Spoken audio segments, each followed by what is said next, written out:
He's no longer valuable in the music arena. Yeah. Maybe before I would wake up in the morning and on him and say something just to turn up the little vibe. You know, I'm gonna post some new shoes I got later. Let me call him the monkey he is, you know, and that's what it was. You know, I'm a real dude. 50 Cent had some huge records when he had the biggest producers and artists around him putting them together. That's why right now he can't make nothing. The album dropped. Set in stone. Rick Ross thought he had something special. Turns out, the internet had different plans. What should have been a triumphant moment became instant controversy. Nobody waited for the full listen. Nobody gave it genuine consideration. The title promised confidence. Reality delivered disappointment. Fans attacked before the release finished rolling out. That's the modern music cycle right there. No patience, no grace period, just immediate judgment based on projections and vibes. The project never stood a chance against the skepticism. Even with T.I., French Montana, and other heavy hitters involved, the momentum died before it started. That's rough. You know, cease and desist ain't never been nothing we been big on, and lawsuits, shit like that. 50 Cent sued me before. We beat his ass, kicked him to sleep in court, sent him back home. He was poor. When we pulled up his banking accounts, I felt bad for him, I really did. But, you like that? Go ahead and laugh. Look at the camera. Let the camera see it. Hey, let the camera. 50, they laughing at you. Make sure y'all Google that to see what that shit went like. I kicked dog to sleep. But nah, I made my lawyer pull up his finance. Nah, it was bad. Oh, really? Nah. How bad? It was bad. They made sure I wouldn't say nothing about it. I can't say no dollar figures, but it was nah. Nigga was in an apartment, 2-bedroom. I felt bad for dog. I was like, damn. I know niggas that bought a 2-bedroom just for their puppies and shit. Guess not. You gotta hustle hard. You gotta hustle every day. Expectations crashed hard. People weren't hyped. They were calculating, breaking down numbers, theorizing about failure. The buzz that should have built, dead on arrival. Instead of excitement spreading across Twitter and Instagram, doubt took over. Cold, clinical, brutal. That's the energy that surrounded this entire release.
19 tracks exist on this project. Quality features too. T.I. French Montana, Max B. YFN Loose, Big X The Plug, Young Miami. That's legitimate star power. That's resources. That's effort. But resources don't guarantee results anymore. The internet immediately started joking. Wood, triple copper. Street terminology for commercial failure. The momentum evaporated. Some people acknowledged the feature list looked strong theoretically. That acknowledgement meant nothing. The project couldn't capitalize on it. The expected buzz never materialized. Fans started asking real questions about Ross's current position in hip-hop. Where did the excitement go? Where's the gravitational pull he used to have? Every release used to command attention. Now albums feel replaceable, forgettable, overshadowed by the next thing. That shift matters. That tells a story about market saturation and changing fan priorities. In January 2009, Mafia music was leaked on the internet. On the record is where Ross would take the first shot at 50 Cent on Wax. He said, let these people know you really admire me. You love my style, the way I dress, the money I get. And let them know that if you really could, you would put all this to the side to do business with me and work with me. It's the truth. I know it is. You know, cease and desist ain't never been nothing we been big on, and lawsuits, shit like that. 50 Cent sued me before. We beat his ass, kicked him to sleep in court, sent him back home. He was poor. When we pulled up his banking accounts, I felt bad for him. I really did. But take a shot at you a couple weeks ago about a girl that you're not even with no more. we wearing Travis Scott's all week. Yeah. What is it with you and Ross that's just been going on for so long? Nothing else works for him outside of mentioning me. When things get bad, you mention me. It gets covered further. I get covered across the board. They get covered on the hip hop blog. It is what it is. And you watch, because I have nothing else to say. You just see it happen periodically as it goes. You know, you see that big white elephant? That property he lives at? It costs more than the nightclubs. He's in the nightclubs. What kind of rich cut his own grass? Why are you out there cutting your own grass? You're trying to save money, Nick? You don't want to pay for the lawn to get cut, huh? Ain't nothing wrong with cutting your grass. Numbers became the entire conversation. Spotify's first-day count, 1.83 million streams. That single figure dominated everything. People immediately ran calculations. Standard industry math converted those streams into roughly 1,200 album units. Everyone became an analyst overnight. First-day performance typically represents the strongest point for new releases. That's when excitement peaks. That's when most casual listeners engage. If day one looks weak, projections for the full week turn grim. The logic seemed solid, the math checked out. Based on that foundation, people started building their predictions. First week totals landed somewhere around 2,000 units in most estimates. That number felt definitive, final, unchangeable. 50 Cent is going after Rick Ross again after reports claim Ross's new album Set in Stone is projected to sell under 26,000 copies in its first week. 50 mocked him online, joking that he'd have to promote car shows and sell chicken wings. The longtime rap feud just got even hotter. Dog, I have on the car shirt with the Yankee hat. Come on now. No, dog can't dress. What is this beef that lasts so long though, dog? Like Nah, dog, we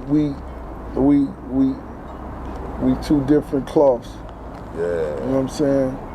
Hey. I'm on some real ball shit, man. Yeah. I wanna see us all win. Let's eat. Let's shine. Social media transformed into a prediction engine. Screenshots everywhere, calculators, spreadsheets, everyone crunching numbers. People became obsessed with guessing an outcome nobody could control. The forecasting game consumed everything. Based on early data, most estimates suggested roughly 2,000 units for opening week. Could shift when official tallies arrived, might surprise everyone, but the consensus formed quickly. People committed to these projections. They debated them, they defended them, they bet their credibility on them. That's how invested the hip-hop community got. Not in the music, in the prediction itself. Name 3 things that annoy you. 3 things That annoy you. If you ain't got no weed, Okay. yeah. If you ain't got no weed, you know what I'm saying? That's a bad thing. 3 things that bring you joy. Weed.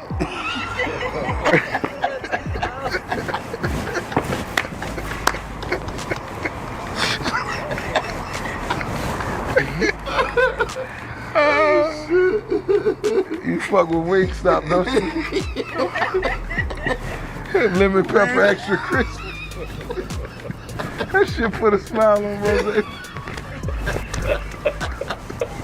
The conversation completely pivoted. Musical quality disappeared. Commercial viability became everything. Critics and fans both focused on one thing: how many units moved. That metric defined everything. Plenty of people predicted this outcome beforehand.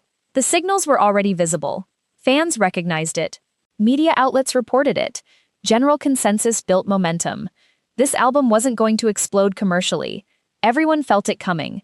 Ross's team probably understood the situation too. They had access to the same information, the same data, the same fan pulse. They read the room correctly. Set in stone, baby. Just the title just represent, just etching every move I made over the last 20 years. Here we are, 20 summers later.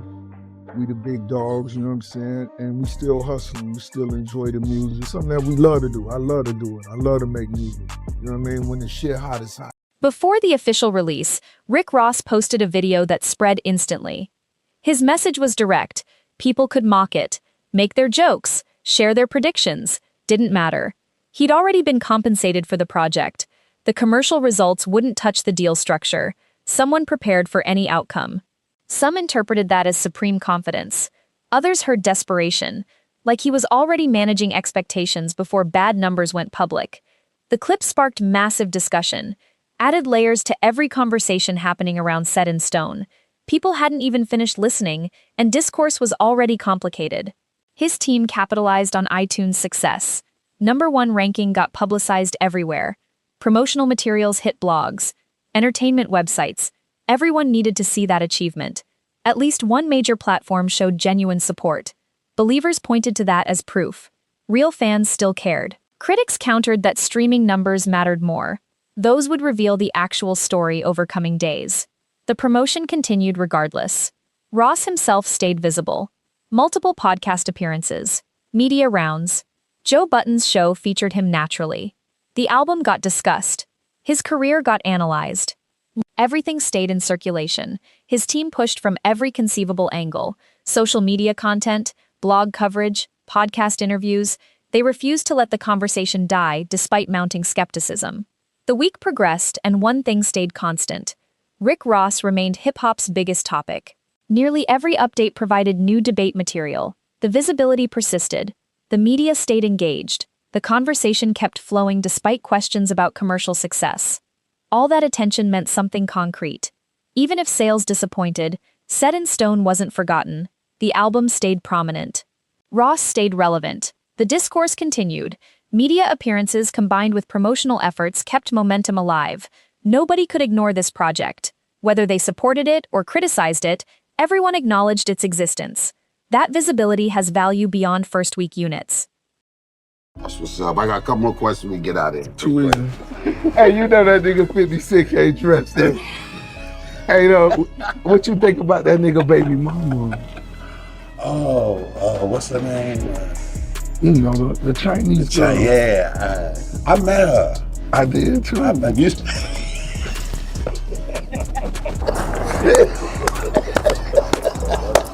And then fifth, y'all, you don't fuck with fifth like that. No, Like, dog can't dress. he can't. You know dog can't dress. Come on now. Come on now. Because you ain't Rick Ross, right? You look like you might want to be Rick Ross. You might be Flick Floss. 50 Cent is going after Rick Ross again after reports claim Ross's new album Set in Stone is projected to sell under 26,000 copies in its first week. 50 mocked him online, joking that he'd have to promote car shows and sell chicken wings. The longtime rap feud just got even hotter. Curtis. You're so infatuated with my lifestyle. Just imagine if I had the chance to slap 50 Cent with this shit right here. Come get it, 50. I want to make this clear. I was just asked a question. I see what's still going on with you and 50 Cent. You mean you won't do no business with 50 Cent? I would. 50 Cent, I see you raising money for your film ideas. You asked a close friend of mine. I saw the renderings, the drawings of what you believe your studio could be like in Shreveport. I'm gonna give you a once-in-a-lifetime opportunity to come sit down at the table and present your ideas. I won't make you any promises. Men of business don't discuss the past. Thing about Ross and his career that you have any respect for? Oh, no, there's nothing there. There's nothing there. I never wanted to work with. I'm deciding to your life up. Rick, bro, I'm gonna your life up. All our prices is set in stone. Flick floss. Yo, that line happened to come true crazy. He said I was Aiden Ross's streams before Aiden Ross had ever streamed. But yo, Ross's streams looked a little crazy this week, huh? Yeah, Ross's streams did look a little crazy. I can't even cap it, you still. Yeah, Ross came out and like the numbers on streaming were mad. Now I kind of like, that line kind of hits different because I think the entire album, I think a recent Drake song like did more than like his whole album of streams. Ross's album streams was notoriously low. Supposedly he did less than 10K. I ain't done Rose album in stores right now. We in New York City and Hot 97's playing the whole Ross album right now. Listen, a new Rick Ross album out right now. Yeah. Go get that. My cousin went to his concert last week. It was big. Let's get to it. We not letting the fuck up on you, nigga. You hopped in beef for no fucking reason, nigga. You inserted yourself when you had nothing to do with this shit. So let's break this down. Nigga, you did 1.8 in your first day, which equivalates to 1,220 albums sold. The biggest flop of them all, nigga. What's one thing you hate that motherfuckers be talking about you, like on the internet, that you hate that? I'm gonna be honest, I ain't tripping. Yeah, cause if it's some good funny shit, I could enjoy it too. Now, are you putting the Drake beef to rest? Honestly, I discuss a lot of things. You know, Set in Stone is all about etching a little bit at a time. I don't understand, you're squashing the beef. We'll have so to I don't know see. if that means Ricky Rose is... Rick Ross is trying to jump ahead of a flop. I've never seen this before. There's lack of promotion, no proper single rollout. It's kind of a mess. Usually, you got Drake. There's no Drake on this album. First week projections look disappointing. That's how hip-hop operates. Jokes materialize instantly when releases underperform, especially when rivals have long histories. That's when things get dangerous. Hip-hop culture remembers everything. Rivalries stay dormant until someone stumbles. Then they explode. Commercial weakness becomes ammunition. That's the competitive nature of the industry. Any failure gets exposed. Any miss gets highlighted. Jokes get made. Rivals show up ready to pounce. That's exactly what happened here. The weakness became visible. Everyone noticed. The vultures circled. That's just how this ecosystem functions. Momentum shifts fast in hip-hop. Speaking of that, with Drake, dog, why can't y'all niggas make another motherfucking song, dog? Like, quit playing, dog. You throw me the alley hoop for the little bomb, y'all make. You know I'm a donkey. Dog, I keep thinking that though, Rick. I'm like, man, why don't y'all niggas make a song? I don't know what. I don't know what happened to the point where y'all niggas not make a song. Drake ain't cool like that. Like, what's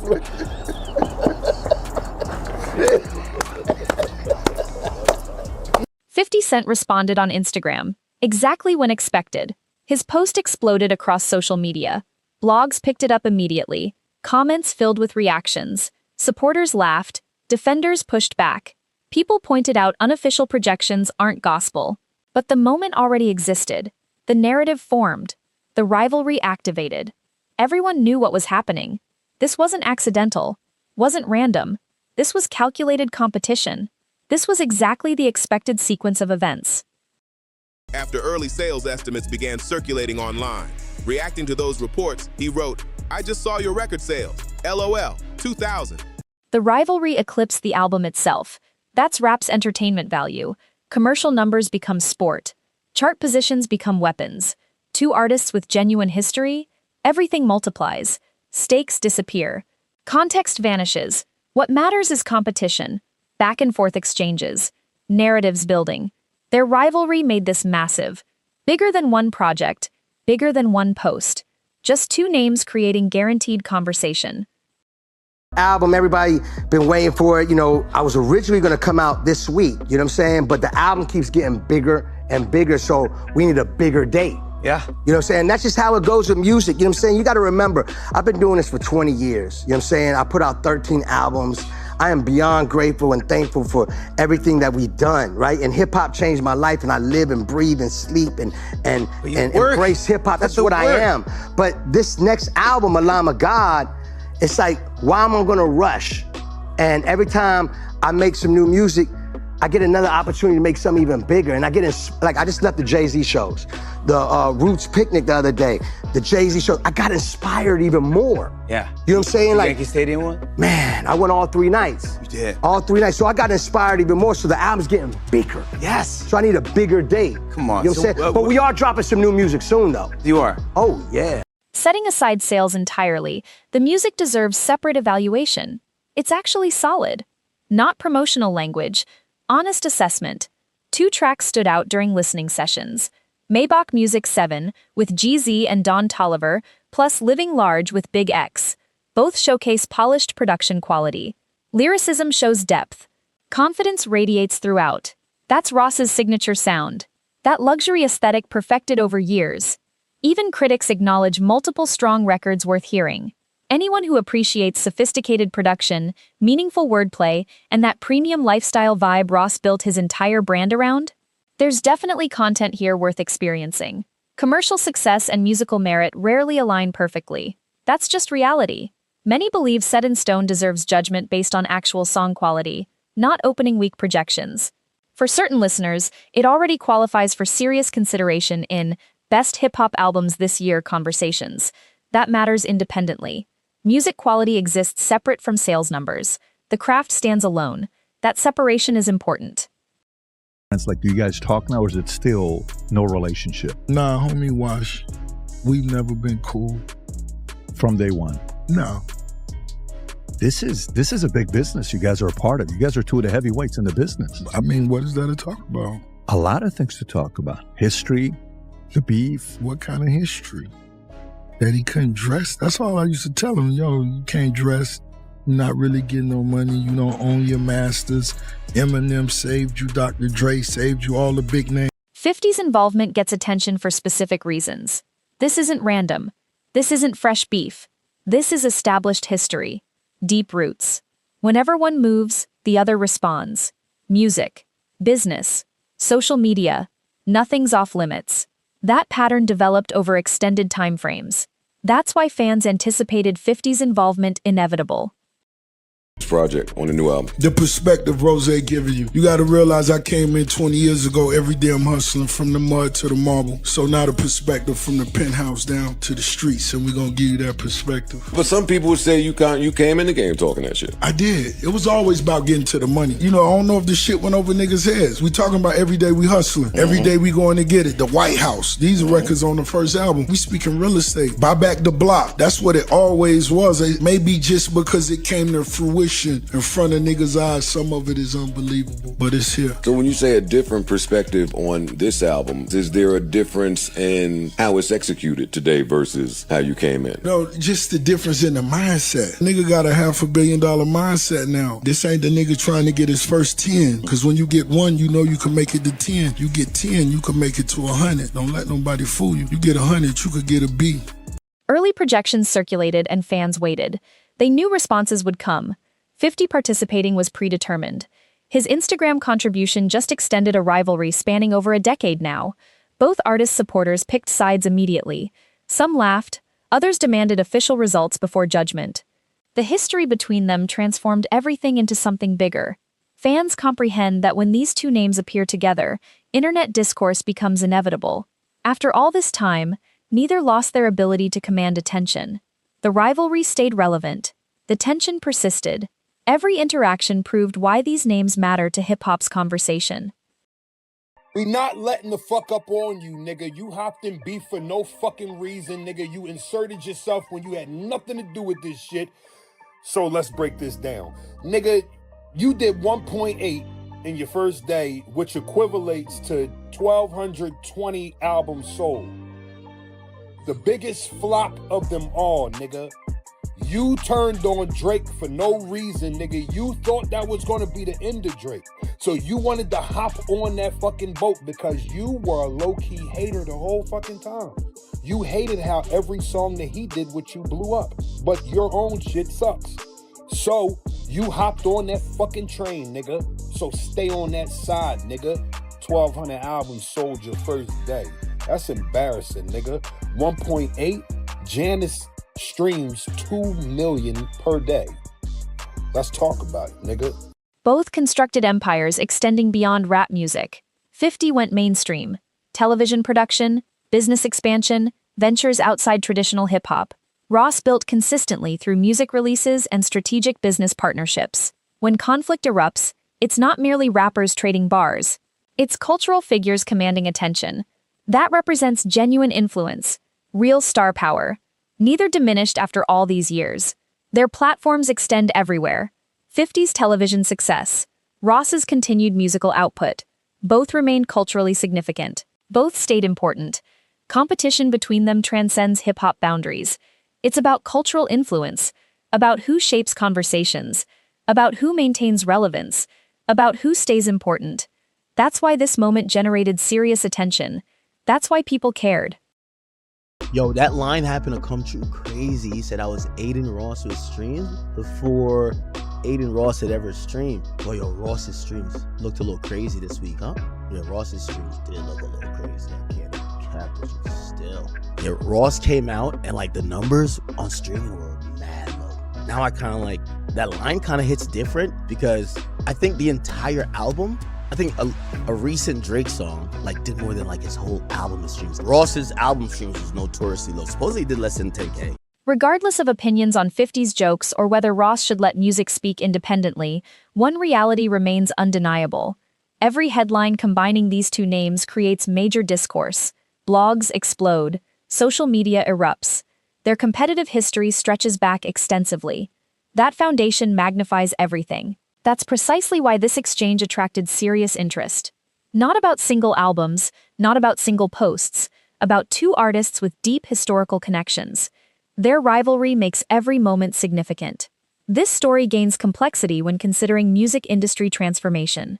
First week sales once represented the ultimate measurement, the scorecard, the deciding factor. One disappointing opening could define entire careers. Modern conditions are vastly different. Complexity abounds. Streaming platforms matter significantly. Social media momentum carries weight. Short-form video content influences perception. Dedicated fan bases impact success. Viral moments shift culture. Everything plays roles in album legacy. That's why some believe single-number analysis fails telling complete stories. Albums gain momentum gradually. Listeners discover songs over extended periods. Momentum builds through time and word of mouth. Others contend opening week figures matter because they reveal genuine excitement levels. How many people genuinely cared on release day? That measurement shows real interest. The Set in Stone situation exemplified this debate perfectly. Some focused exclusively on sales projections. Others insisted musical quality deserved equivalent consideration. That opinion divide made the album one of the week's dominant topics. Conversation proved powerful equivalent to actual charts. Rick Ross isn't some emerging artist building reputation. He's established. Multiple successful albums, numerous hit records, collaborations with major names, loyal followers remaining engaged. Because of that foundation, many believe opening week judgment misses important context. Established artists frequently create for dedicated listeners. Supporters following careers consistently. People transcending trend chasing. Counter-arguments exist. Major artists featuring prominent collaborators should move units, especially with promotional campaigns and media appearances preceding release. Expectations got managed. Commercial results should reflect that. Both perspectives hold merit. DJ Khaled announced album delays simultaneously. Coincidence or pattern? Possibly both. Market conditions intensified. Competition escalated. Release day momentum requires building. Requires actual buzz. Requires breakout moments. Requires viral generating collaborations. Absent these elements, Even significant names struggle. Today's reality. Set in Stone's surrounding discourse expanded exponentially beyond the project itself. Sales projections, social media reactions, rival commentary, fan debates. Everything combined made the album impossible ignoring. Ross found himself central to hip-hop's biggest story. People watched closely, tracking developments. If you already appreciate Rick Ross, you'll probably discover content appealing to you. Polished production quality, assured delivery, luxury-focused themes. That signature sound remains intact. Seeking validation through commercial success? Opening numbers suggest unlikely. Neither outcome changes music quality, though. Quality exists independently. The music business constantly evolves. Veteran artists encounter unexpected challenges. Opening week metrics tell one story. Longevity tells another. Both matter. Neither tells everything. 50 and Ross delivered another rivalry chapter. People continue watching what's next. That's how it works when names carry such history. The rivalry continues. Attention persists. Conversation lives. When it come to making moves, I'm telling y'all this because I'm getting ready. I'm doing some, album shit, right? But for the ones that want to know, this album number 12, Rose, how are you always so confident when it come to your business, because it go the way I wanted to go? My album come out, I'm already paid before the album come out. It's Rose. I don't know when them niggas sit on them podcasts doing all them little deals, I don't know what little niggas y'all talking to. The industry has changed, and guess what? As a boss, you put the number up there. This is what we gonna do, just to do business with me. I've sold records, nigga, for the last 20 years. You know what I do, not just for myself, but the entire brand. Rose paid. I pray y'all niggas get paid before the album come out, nigga, because when you put the album together, that's the work. Consider this. Do those opening numbers say everything? Or should music get judged independently? That's the fundamental question here. Both perspectives carry validity. Neither captures everything completely. Numbers show market interest. Music shows artistic achievement. Sometimes they align. Sometimes they diverge. This situation proves that point perfectly. Set in Stone sits somewhere between both extremes. Commercial performance suggests modest opening.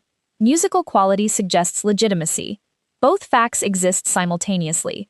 That's nuanced. That's complicated. That's accurate. The industry continues shifting. Competition intensifies constantly. Loyal fan bases matter significantly. Absolutely essential. But breakthrough success requires additional elements. Need streaming momentum building. Need collaborations generating serious pre-release excitement. Need enthusiasm developing before release day arrives. Without that building momentum, creating first-week impact becomes increasingly difficult. Doesn't determine album quality automatically, but it reveals how competitive conditions became, how difficult achievement grew, how rapidly things changed. The 50 and Ross exchange created another memorable rivalry moment, one of hip-hop's most enduring competitive relationships, providing additional debate material alongside musical content. That's entertainment value. That's legitimate star power. That's exactly why audiences stay invested. Now it's your turn. Drop thoughts in comments. What do you think about these numbers? Like this video, subscribe for continued hip-hop coverage, share with friends, enable notifications. Thanks for watching. See you next time. Morning glory, baby. Listening to the #1 record on iTunes. For the streamers, keep streaming, downloading. Everybody that's getting their physical vinyls, physical CDs, their exclusive merch. Good looking, baby. Album of the year. Listen to the vibes, the production, the wordplay. It's a motherfucking boat, you heard me?